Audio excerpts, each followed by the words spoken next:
কিয়াস করা কি শিরিক কুফর? উত্তর শুনেন, কিয়াস করা শিরিক কুফর হইল আহলে কোরআন আহলে হাদিসের কাছে।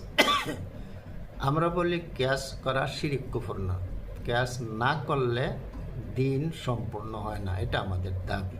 আজকে দুইটা দলিল দিতেছি।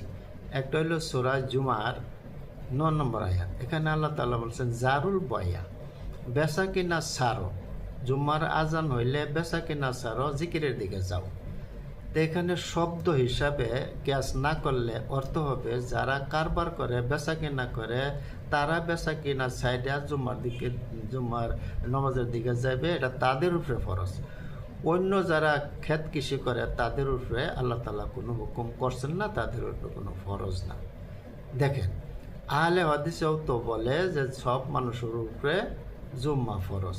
কোন দলিলে বলে ক্যাশ না করলে? তারা ক্যাশ করতেছে। কি ক্যাশ করতেছে?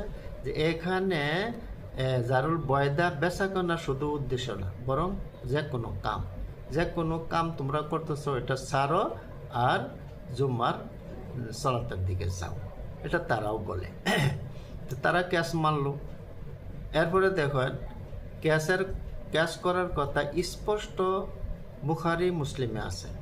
তারা আহলে হাদিস, তা সত্ত্বেও তারা ক্যাশ মানে না, বড় আক্ষেপের কথা। আচ্ছা, এই আহলে হাদিসের কথা গেল। এখন আহলে কোরআন দেখেন, আহলে কোরআনে শুধু কোরআন মানে হাদিস মানে না, তাদের হাদিস দা দলিল দেওয়ার লাভ নাই। তাদেরই বললাম যে তোমরা বাইরে এখানে কি অর্থ ওঠাও? শুধুমাত্র ব্যাপারী যারা বেচা কেনা করে তাদের উপরে জুম্মা কি ফরজ, জিকিরের দিকে যাওয়া ফরজ, না সমস্ত মানুষের উপরে ফরজ?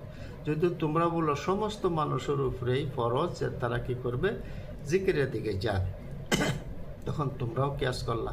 আবার ওইদিকে তোমরা কি করো, কিয়াসরে শিরিক করা বলো, যে কিয়াস করলে শিরিক হয়। গেল এটা।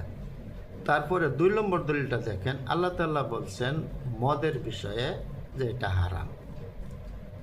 মদ খায়া মানুষের সালাত আদায় করতে পারে না, বিবিকে তালাক দেয়, মা বোনের সাথে অশ্লীল ব্যবহার করে, এই মদ আল্লাহ তাআলা হারাম করছেন। আবু হানিফা কইছেন যে মদ ছাড়া অন্য নেশাও কি হারাম।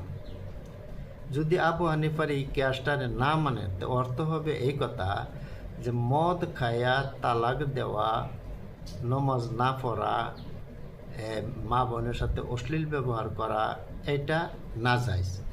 আর মদ ছাড়া অন্য নেশা খাইয়া নমাজ না পড়া, বিবিকে তালাক দেওয়া, মা বোনের সাথে অশ্লীল ব্যবহার করা নাজায়েজ না, কারণ এটার দলিল নাই। এটা আপনাদের মানতে হবে। যদি